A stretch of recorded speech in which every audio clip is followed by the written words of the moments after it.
እንዴት መጥቶ ሰከረ ወይ ስራሴን እንዳላቅ ውስጥ መድኃኒት አደረገብኝ። ዮናስ በተከታታይ 4 ቀን ለስራ ከከተማ እንደሚወጣ ነገር። ይህ ማለት 4 ቀን ሙሉ ምን እንደተፈጠረ ላላቀው ማለት ነው። ቆይ ግን ምን አይነት እድል ቢስ ነኝ?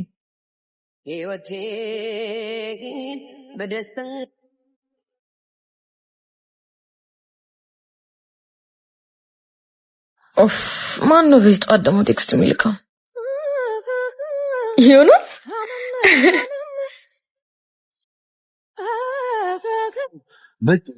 ቆየችሳ ምን ሆነ አይሁን ራስን ባልተልም አለሁ። ያስሚኔ እንኳን ደህና መጣሽ። አረፍ በይ። ለሴት ልጅ ክብር እንዳለ ያሳያል። እኔ ግን ጉዳዩ ባለፈው አዳሪ ስለነበረ እና የኔ ቆንጆ የምሬ ልንገርሽ በጣም ነው የምታምሪው። ይሄኔ እንዲህ ሊከዳኝ እንደ ንግስት አክብሮ ያኖረኝ ካሌብ ትዝ አለኝና አይደል አልኩት። የምሬን ነው የምልሽ። የባለፈው ሰውዬ ቀጥሮሽን ቢሆን ፈለገሽ ብትሄጂ የእንቅልፍ ኪኒን ብርጭቆች ውስጥ መጨመሩ በጣም አናዶኛል። ንግግሩ ይበልጥ ሳቢኝ። ኪኒን? ቆይ ግን እንዴት አንተ? እኔም ገና በጊዜ ስደውልልሽ ያለሽበትን ነግረሽኝ ነበር። በእርግጥ አላልሽኝም፣ ግን ስመጣ ከሰውየው ጋር ሳይሽ ልክ ባይሆንም ከፋኝ። አንቺም ካለምንም ማንገራገር የተቀመጠልሽን ብርጭቆ ብድግ አድርገሽ ጠጣሽ። እሺ ከዛስ?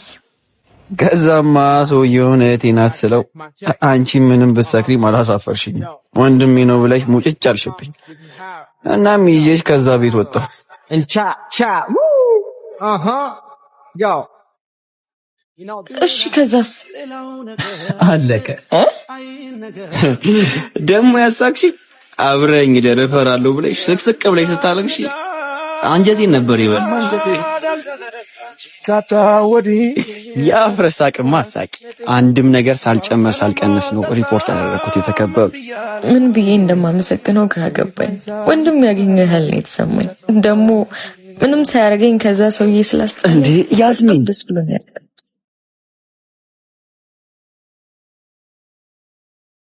ምንሽ ካሌብ